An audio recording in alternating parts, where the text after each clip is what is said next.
आज हम आपको बताएंगे कि आपको 10 जनवरी 2025 पुत्रदा एकादशी की रात ये एक चीज जो भी खाएगा उसके घर में जमकर आएगा पैसा। दोस्तों, आज हम आपको एक ऐसी चीज बताने वाले हैं, एक ऐसी वस्तु के बारे में बताने वाले हैं।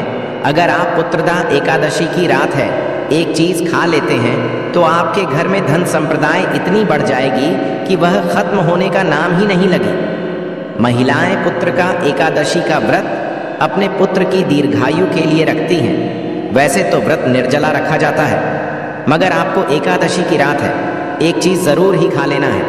इससे आपकी धन संपराम में वृद्धि तो होगी ही, साथ में आपकी पुत्र की आयु दीर्घायु हो जाएगी। दोस्तों, 10 जनवरी पुत्रदा एकादशी साल की सबसे पहली एकादशी है, इसलिए इस एकादशी के दिन को सबसे खास दिन माना जाता है।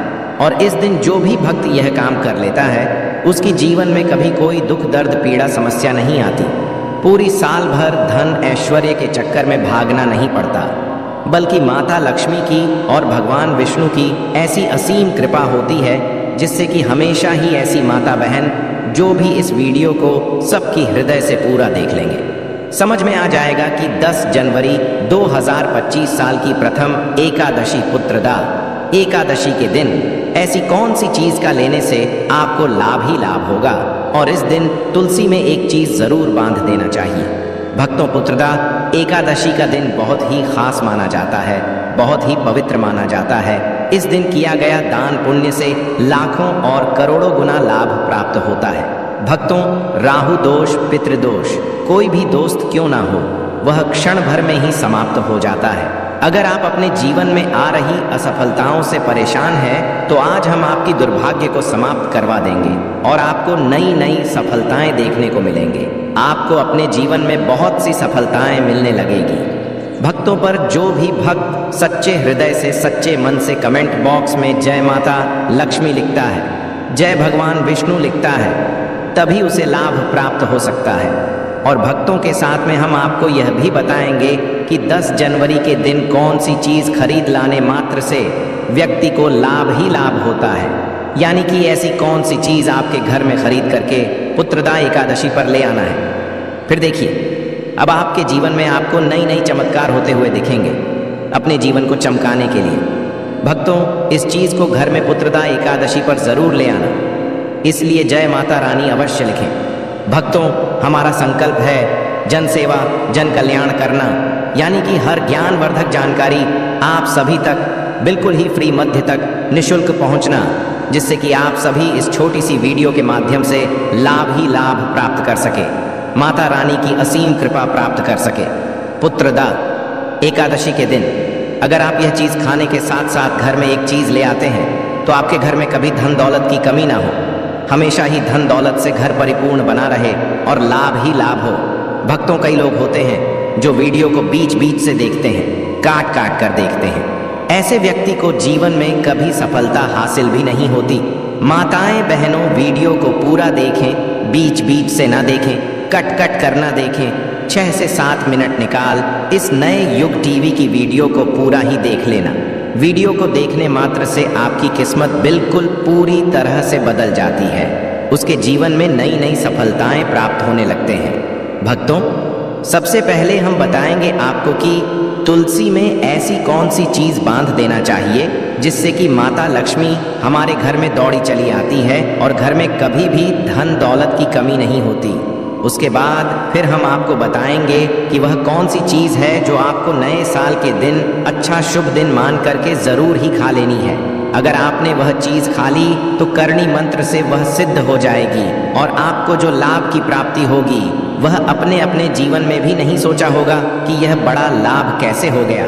इसलिए माताएं बहनों, चली हम आपको बड़ी बड़ी से सभी जानकारी को बता देते हैं कि नया योग टीवी चैनल आपको कभी कोई गलत जानकारी नहीं देता। हमारे द्वारा दी गई जानकारी 101% सत्य है। इसका रिजल्ट आप स्वयं ही देखने को मिल जाएगा। बस जो उपाय बताया जाए उसे नियम व तरीके से जरूर कर लेना। इसलिए चैनल को सब्सक्राइब जरूर करें। जय माता लक्ष्मी, जय भगवान विष्णु रातों रात बन जाएंगे। लखपति तुलसी के पौधे में आज ही बांध लें। यह एक चीज वास्तुशास्त्र में तुलसी के पौधे का विशेष महत्व बताया गया है। कहते हैं कि घर में रखा तुलसी का पौधा भी व्यक्ति की किस्मत को बदल सकता है। कहते हैं कि तुलसी माँ के प्रसन्न रहने से घर में धन वैभव की हिंदू धर्म में तुलसी के पौधा का विशेष महत्व बताया गया है।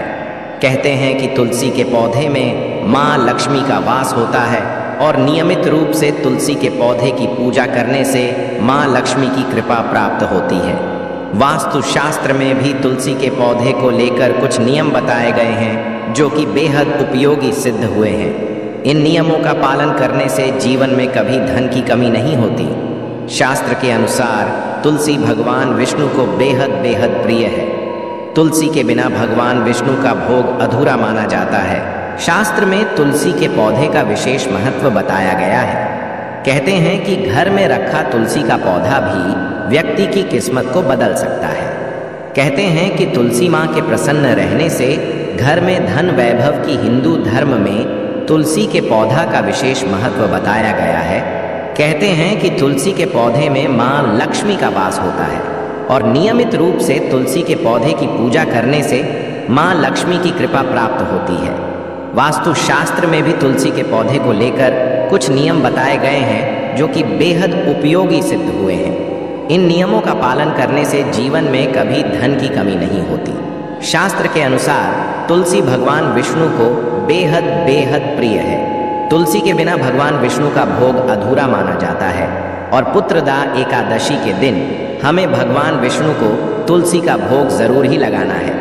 अगर आपने भगवान विष्णु को प्रसन्न कर लिया तो माता लक्ष्मी आपसे स्वयं ही प्रसन्न हो जाएंगी, क्योंकि माता लक्ष्मी भगवान से विष्णु की अर्धांगिनी है, विष्णु पत्नी है। कहीं ना कहीं आपको तुलसी के उपयोग से माता लक्ष्मी का आशीर्वाद प्राप्त हो जाएगा, क्योंकि तुलसी माता लक्ष्मी का ही रूप है।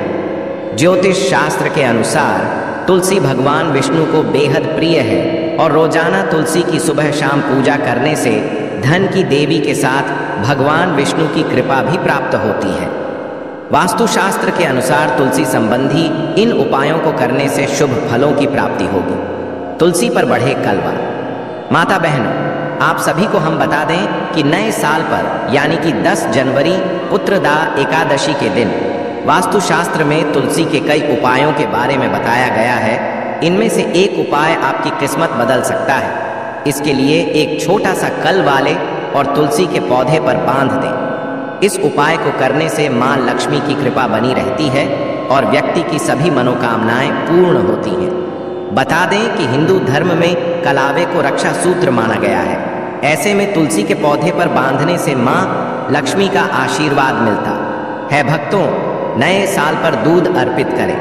वास्तुशास्त्र में तुलसी के पौधे को लेकर कई उपायों के बारे में बताया गया है। गुरुवार का दिन भगवान विष्णु का दिन माना गया है। इस दिन तुलसी के पौधे में थोड़ा सा कच्चा दूध अर्पित करने से पौधा भी हरा भरा रहेगा और माँ लक्ष्मी की कृपा भी प्राप्त होगी। इस उपाय को करने से कुंडली में बृहस्पति ग्रह मजबूत होता है। नियमित चढ़ाई। जल वास्तु शास्त्र में तुलसी की नियमित पूजा की बात कही गई है।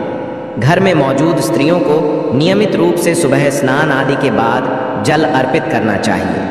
इससे घर में सुख शांति बनी रहती है। इतना ही नहीं, इस बात का भी ध्यान रखें कि एकादशी और रविवार के दिन तुम करना चढ़ाई मानता है कि इन दोनों दिन में तुलसी माँ निर्जला व्रत रखती है। इससे जल अर्पित करने से उनका व्रत टूट जाता है। भी तुलसी को जला दे। तुलसी को जल देते समय ध्यान रहे कि वह जल आपके पैरों पर न पड़े, अपमान होता है। कृष्ण कहते हैं, नित्य तुलसी के दर्शन से मनुष्य को स्वर्ग की प्राप्ति होती है और तुलसी पत्र के सेवन से उसके सभी पाप नष्ट हो जाते हैं। तुलसी का पौधा हमेशा ही घर के सामने लगाना चाहिए। इस पूर्व अथवा उत्तर दिशा में लगाना सबसे अधिक शुभ होता है। अगर तुलसी के गमले में दूसरे पौधे अब जाते हैं तो उन्हें समय पर हटा देना चाहिए। अगर तुलसी के ही अन्य पौधे हैं तो यह पौधे दूसरों को दान में देने चाहिए। कहा जाता है कि जब घर में एक से अधिक तुलसी के पौधे अपने आप उगने लगते हैं तो घर में साक्षात माता लक्ष्मी का आगमन होता है। दोस्तों, आपकी जानकारी के लिए बता दें, पुत्रदा एकादशी का व्रत महिलाएं अपनी पुत्र की आयु को दीर्घायु करने के लिए, उनकी कुशलता बनाए रखने के लिए रखती हैं। 2025 में साल की प्रथम एकादशी पढ़ने वाली पुत्रदा एकादशी के दिन भद्रा का साया रहने वाला है, तो हमें इस साये से बचने के लिए क्या उपाय करना चाहिए, पूजा विधि क्या रहनी चाहिए, किस समय व्रत रखना चाहिए और किस समय व्रत का पारण करना है, यह सब जानकारी हम आपको बताने वाले हैं। दोस्तों, आपको यह तो पता ही होगा कि एकादशी का व्रत निर्जला व्रत रखा जाता है, जो कि महिलाओं द्वारा रखा जाता है। लेकिन कुछ चीज़ ऐसी हैं जिनका सेवन हम व्रत में कर सकते हैं।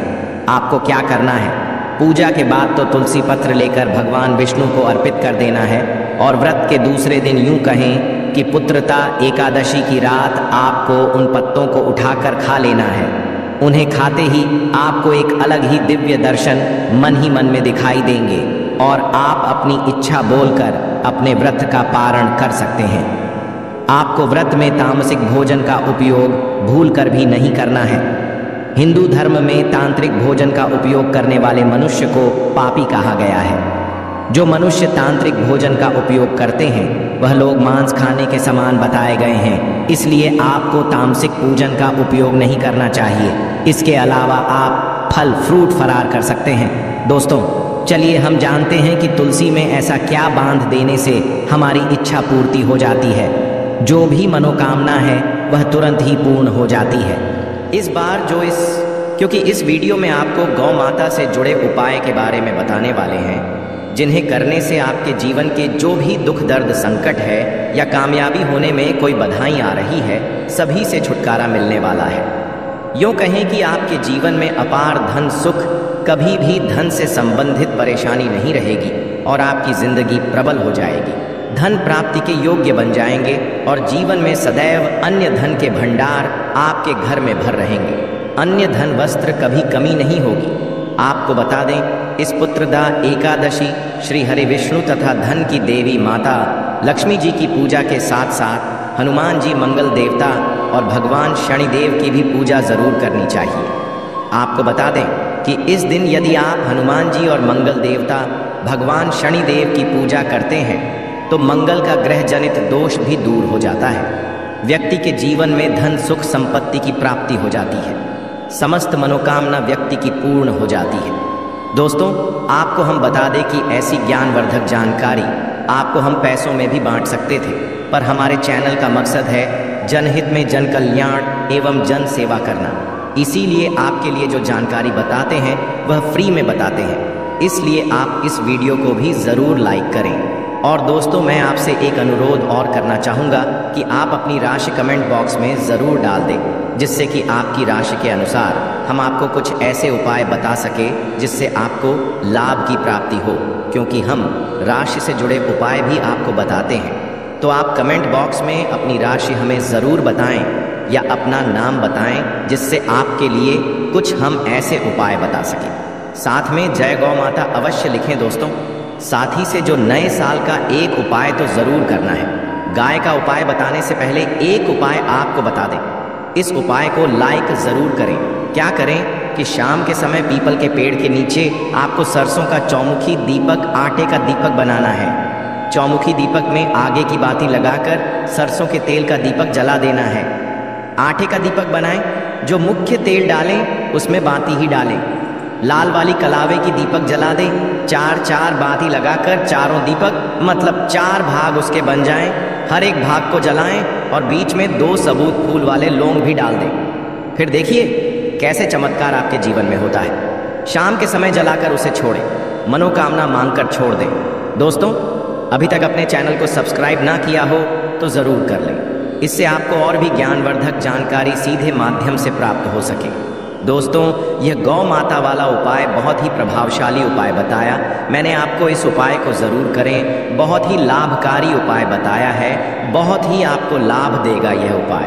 और अब बात करें गौ माता से जुड़े कौन कौन से उपाय आपको इस दिन मतलब गाय से जुड़े, जिन्हें करने से व्यक्ति को 7 पीढ़ियों तक बैंक बैलेंस की कमी नहीं होती, दुख दर्द संकट कष्ट दूर हो जाते हैं और सभी सुख व्यक्ति के कदमों में आ जाते हैं। तो दोस्तों, पुत्रदा एकादशी के दिन आपको गौ माता की पूजा अवश्य करना है और गौ माता को जो भोग पुत्रदा एकादशी के लिए बनाया गया था उसे भोग से 2 पूड़ी ज़रूर ही खिला देनी है। सूखी पूरी नहीं खिलाना है। पूड़ी के ऊपर आप मिठाई या कोई सब्जियां, हलवा जो भी बनाया है वह आपको गौ माता को ज़रूर ही खिलाना है दोस्तों। हर एक और मांगलिक काम में गौ माता या उनसे जुड़ी चीज़ जैसे गाय का गोबर, गोमूत्र, गाय का दूध अथवा गाय के दूध से बना घी ज़रूर शामिल करें। इससे आपको पुण्य भाव की प्राप्ति होगी। सनातन परंपरा के अनुसार जिस घर में गाय होती है उसे घर से जुड़े सभी वास्तु दोष स्वयं खत्म हो जाते हैं, क्योंकि पंचम या के बिना कोई भी पूजा पाठ और हवन सफल नहीं होता। दोस्तों, हो सके तो पोष के महीने में एक बार, हो सके तो परिवार सहित एक बार गौशाला जाने का नियम ज़रूर बनाएं और गायों को हरा चारा ज़रूर खिलाएं, जिससे सभी वास्तु दोस्त शांत हो जाते हैं। दोस्तों, आपका प्रिय चैनल कभी किसी को भी गलत जानकारी नहीं देगा। हमारे द्वारा बताए गए सभी नियम अगर आप नियमबद्ध तरीके से करते हैं तो यह 101% कारगर सिद्ध होता है और इनसे जुड़े दोषों का निदान हो जाता है। गर्मियों में गौ माता को पानी पिलाएं और सर्दी में गौ माता को गुड़ जरूर खिलाएं। ध्यान रखें कि पुत्रदा एकादशी वाले दिन गौ माता को गुड़ जरूर ही खिलाना है। गर्मियों में गाय को गोद ना खिलाए। अनेक देवी देवताओं को अपने शरीर पर धारण करने वाली गौ माता से जुड़े कई शुभ और अशुभ संकेत भी होते हैं। मतलब गाय का दूध दोहते समय यदि गाय ठोकर मार दें और सारा दूध बिखर जाए तो अपशगुन होता है। यदि कोई यात्रा पर निकल रहा हो और गाय अपने बछड़े को दूध पिलाती सामने आ जाए तो निश्चित रूप से कि यात्रा के लिए आप निकले हैं, वह यात्रा आपकी ज़रूर ही सफल होगी और वह जिसके लिए आप निकले हैं वह ज़रूर ही पूर्ण यात्रा पर जाते समय गाय की आवाज़ आना और रात्रि में गाय की हुंकार करना भी शुभ होता है। दोस्तों, पुत्रदा एकादशी दिन पौष के महीने में आप गाय के साथ भूल कर भी यह काम न करें, अन्यथा लगता है घोर पाप। जी हाँ दोस्तों, गाय को राष्ट्रीय पशु बनाए जाने और इन्हें मौलिक अधिकार दिए जाने की बात हो रही है तो सवाल उठता है, गाय संस्कृति का अहम हिस्सा है, तभी गाय के साथ लोग खराब व्यवहार कैसे कर लेते हैं और जैसे ही दूध देना बंद कर देती है तो लोग इन्हें उनकी किस्मत पर छोड़ देते हैं, सड़कों पर और गलियों में भटकने के लिए। ऐसे में गोवंश जीवन को कोई डंडे मारता है तो कोई उन पर पानी डाल देता है, कई बार लग जाती है तो कभी बीमार होकर बेचारी गाय दम तोड़ देती है। ऐसे में ज़रूरत है इन बातों को जानने की। गाय को लेकर शास्त्रों में क्या कहा गया है, आपको कैसा व्यवहार करना चाहिए। क्या दोस्तों, गाय को कभी भी मारना पीटना नहीं चाहिए। शास्त्रों में गाय को माता का दर्जा दिया गया है। गाय को मारने वाला माता को मारने पीटने वाले के समान पाप का भाग्य समझा जाता है। नरक लोक में वर्षों तक कष्ट भोगना पड़ता है। अगले जन्म पशु योनि में मिलता है कि गौतम मुनि ने गलती से गाय को डंडा मार दिया था, जिस गाय की मृत्यु हो गई थी, और इस पाप से मुक्ति के लिए इन्हें वर्षों तक तपस्या करनी पड़ी। भगवान श्री कृष्ण जी ने बैल स्वरूप में आए वृद्ध आश्रम का वध कर दिया था, जिससे मुक्ति के लिए भगवान श्री कृष्ण को संपूर्ण तीर्थ को एक कुंड में बुलाना पड़ा और इस कुंड में स्नान से वह पाप मुक्त हो गए थे। यह दोस्तों साथ ही साथ पानी पी रही गाय को भागते हैं, वह घोर पापी के भंग बनाकर होते हैं। ऐसे लोग घर आपसे मुक्त होकर स्वर्ग पाए जाते हैं और बड़े ही धनवान कल में जन्म लेकर सुख भोगते हैं। और साथ ही साथ आराम कर रही गाय को कष्ट देकर कभी भी उठाना नहीं चाहिए। वह जन्म में किए गए जाने अनजाने में पापों से मुक्ति हो जाती है और गोलोक में स्थान पाते हैं। गाय को डंडा मारकर उठना, पानी डालकर उठाने से मनुष्य पाप का भागी बनता है और अगले जन्म में उसे दर दर भटकना पड़ता है। और साथ ही साथ शास्त्रों में बताया गया है, जो लोग गाय की सेवा करते हैं और उनका भोजन खिलाते हैं और उनकी परवरिश अच्छी तरह से कहते हैं तो वह लोगों के जीवन की सभी इच्छाएं पूर्ति होती हैं। गाय के बछड़े से बचा हुआ दूध ही मनुष्य को लेना चाहिए, परंतु कुछ लोग एक बार गाय को धो लेने बाद फिर से बछड़े के लिए बचा हुआ दूध भी धो लेते हैं। ऐसा करना घोर पाप कहा जाता है। ऐसे दूध को धोने वाला और ग्रहण भी बन जाते हैं। दोस्तों, साथ ही साथ शास्त्रों में कहा गया है कि गोवंश मतलब गाय और बैल के पीठ पर नहीं बैठना चाहिए। उनका पीठ पर बैठने से महापाप लगता है।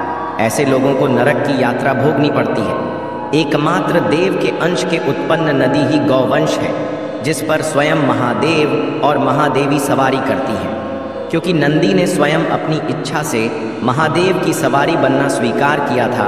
और साथ ही साथ शास्त्रों में गाय के दान को बहुत ही महत्व दिया गया है, परंतु ऐसी गाय का दान कभी नहीं करना चाहिए जो बूढ़ी और बीमार हो। कठोपनिषद में नचिकेता की कथा भी इस संदर्भ में है कि जिस नचिकेता ने पिता द्वारा बूढ़ी गाय को दान करने पर आपत्ति जताई थी, दूध देने वाली और बछड़े सहित जो लोग गाय का दान करते हैं वह महान पुण्य को हासिल करके स्वर्ग में स्थान पाते हैं। दोस्तों, साथ ही साथ सूर्य, चंद्र, मंगल या शुक्र की युक्ति राहु से हो तो पितृदोष होता है। यह भी मानता है कि सूर्य का संबंध पिता से एवं मंगल का संबंध रक्त से होने के सूर्य, यदि शनि, राहु या केतु या दृष्टि हो तथा मंगल की युति राहु या केतु से हो तो पितृदोष होता है। इस दोस्त से जीवन संघर्ष में बन जाता है। यदि पितृदोष हो तो गाय को प्रतिदिन या किसी भी एक एकादशी को या पुत्रदा एकादशी के दिन रोटी, गुड़, चारा आदि खिलाने से पितृदोष। दोस्तों, हर एक और मांगलिक काम में गौ माता या उनसे जुड़ी चीज जैसे गाय का गोबर, गोमूत्र, गाय का दूध अथवा गाय के दूध से बना घी जरूर शामिल करें। इससे आपको पुण्य भाव की प्राप्ति होगी। सनातन परंपरा के अनुसार जिस घर में गाय होती है उसे घर से जुड़े सभी वास्तु दोष स्वयं खत्म हो जाते हैं। गाय के ऊपर जो कुबड़ होती है वह बृहस्पति गुरु है। अतः जन्मपत्री में यदि बृहस्पति अपनी नीच राशि मकर में हो या अशुभ शिवलिंग में जा रहे हो और सामने से गौ माता आई हुई दिखाई दे तो गौ माता को अपनी दाहिनी ओर से जाने देना चाहिए। आपकी यात्रा जरूर ही सफल होगी। और साथ ही साथ यह संकेत भी जान लें, यदि आप यात्रा पर जा रहे हैं और सामने आपके गाय पड़ जाए अथवा अपने बछड़े को दूध पिलाती हुई सामने गए दिखाई दे जाए तो समझ जाना कि वह यात्रा आपके लिए ज़रूर ही सफल होगी। और साथ ही साथ जिस घर में गाय होती है उसमें वास्तु दोष स्वतः ही खत्म हो जाता है। और आप भी रोटी बनाएं, प्रतिदिन ताज़ी रोटी ही बनाएं। गाय को अगर आपने रोटी बनाई है तो कोशिश करें कि उसे रोटी को आप तुरंत ही गाय को खिला दें। अगर आप उसे रोटी को रख देंगे और उसे रोटी को अगले दिन देंगे तो वह रोटी बंसी मानी जाएगी। गाय को कभी भी बासी रोटी न दें, इसे घर में नकारात्मक ऊर्जा वास करती है और आपकी बिल्कुल भी नहीं बनेंगे। इससे आपके घर में हमेशा दर्द देवता का वास रहेगा और आप जिस भी उसे काम में आपको हमेशा असफलता ही हाथ लगेगी। इसलिए कोशिश करें गाय को रोजाना ताज़ी रोटी बनाकर खिलाएं। बासी रोटी गाय को न दें और साथ ही साथ सड़ी गली चीज़ गाय को नहीं खिलानी चाहिए कि घर में कोई फल है, कोई सब्जी है, सड़ जाए तो लोग क्या करते हैं, गाय को देते हैं। नहीं, ऐसा नहीं करना चाहिए। ऐसा करने से यदि आप गाय को खिलाते हैं तो और आप आपके भाग्य बन जाते हैं। और साथ ही साथ आप आटे की 11 लोई यहाँ बनाकर उनके ऊपर हल्दी लगा करके इसके बाद गाय को खिलाएं। हर एक लोही को मिला दे माता, गाय की आप चरणों की स्पर्श करें। या दोस्तों, ऐसा करने से आपके समस्त काम बनने लगेंगे। जो 2 हक का समय चल रहा है वह भी खत्म होगा। आपके जीवन में खुशियां ही खुशियां होंगी। और एक बार आप 7 बार गाय की परिक्रमा भी कर लें तो आपके समस्त कम होंगे। और साथ ही साथ आप गाय को जब भी रोटी दें, रोटी पर या तो आप थोड़ी हल्दी लगा लें, अगर अच्छा ना हो तो आप थोड़ा रख सकते हैं, थोड़ा घी रख सकते हैं। या दोस्तों, गाय को कभी भी सूखी रोटी ना खिलाएं। सूखी का मतलब गए रोटी रखें उसे, पर कुछ ना कुछ रख कर खिलाएं। हल्दी रख ले मिश्री की या जो भी रख ले, मतलब खाली रोटी नहीं खिलानी। इस बात का जब भी आपको शुभ फलों की प्राप्ति होगी। जी हाँ दोस्तों, उपाय कुछ बातें जिन्हें आपको ध्यान में ज़रूर रखना चाहिए। या दोस्तों, वीडियो अच्छी लगी हो, वीडियो को लाइक करें, ज़्यादा से ज़्यादा अपने दोस्तों में शेयर करें, कमेंट बॉक्स में ज़रूर लिखें, जय गौ माता ज़रूर ही लिखें।